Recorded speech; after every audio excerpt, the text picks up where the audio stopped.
पाक फौज की जानिब से तहसील दरा जिंदा में ग़िज़ाई पैकेज की तकसीम कर दी गई।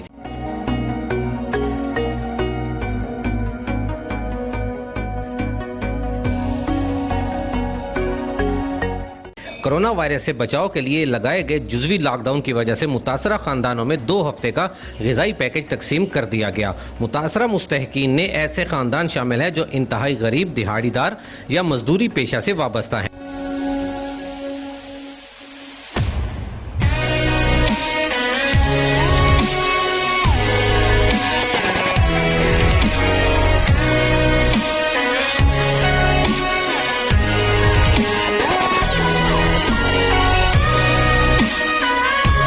मुस्तहिकीन का कहना था कि कोरोना वायरस की वबा से पैदा होने वाली सूरत हाल में भी पाक फौज ने मुस्तहिक खानदानों में ईद ग़िज़ाई पैकेज तकसीम करके उनके लिए आसानियाँ पैदा कर दी हैं। पाक आर्मी ज़ाख़ मुर ढेर सख्त खुशहाल मुझे इमदाद राखड़ अल्हम्दुलिल्लाह सिबियारा के मुर ढेर दुआगान और तो के औलाद दुई मदद तो के मुर गरीबान सरा फ़ायदा तो बहुत होगा। इसके लिए हम गरीब लोग हैं, सबके साथ इमदाद हो जाए, ये 3-4 दिन तो अच्छे गुजर जाएंगे।